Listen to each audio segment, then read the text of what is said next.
ലഹരി വസ്തുക്കളും മൊബൈൽ ഫോണും യഥേഷ്ടം ലഭിക്കുന്ന ഇടമായി കണ്ണൂർ സെൻട്രൽ ജയിൽ മാറിക്കഴിഞ്ഞു. കഴിഞ്ഞ ദിവസമാണ് ജയിലിന് പുറത്തുനിന്നും അകത്തേക്ക് മൊബൈൽ ഫോൺ എറിഞ്ഞു നൽകുന്നതിനിടയിൽ പുതിയതൊരു സ്വദേശിയായ അക്ഷയ് പിടിയിലാവുന്നത്. അക്ഷയ് പോലീസിന് നൽകിയ മൊഴിയാണ് ഏറെ ഗൗരവമുള്ളത്. ജയിലിനുള്ളിലേക്ക് ലഹരി വസ്തുക്കളും മൊബൈൽ ഫോണും എറിഞ്ഞു നൽകാൻ ഒരു പ്രത്യേക സംഘം തന്നെ പ്രവർത്തിക്കുന്നു.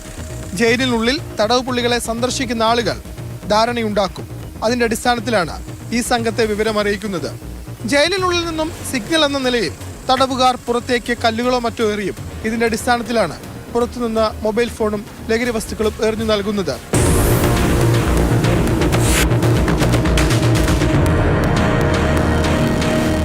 മൊബൈൽ ഫോൺ പൊട്ടാതിരിക്കാൻ അതീവ സുരക്ഷയോടെ ചാക്കിൽ കെട്ടിയാണ് ഉള്ളിലേക്ക് എറിയുന്നത്. കഴിഞ്ഞ ദിവസം അക്ഷയ് പിടികൂടിയപ്പോൾ ഇയാളുടെ പക്കൽ നിന്നും 15 കെട്ട് ബീഡിയും 5 പാക്കറ്റ് ഹാൻസും ഒരു മൊബൈൽ ഫോണുമാണ് പിടിച്ചെടുത്തത്.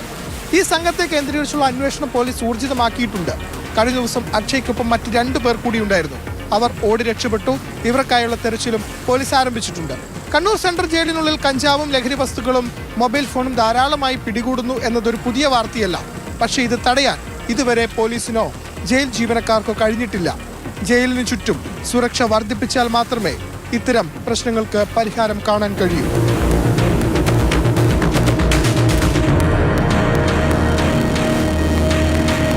കണ്ണൂരിൽ നിന്നും ഫെലിക്സ്, മാതൃഭൂമി ന്യൂസ്.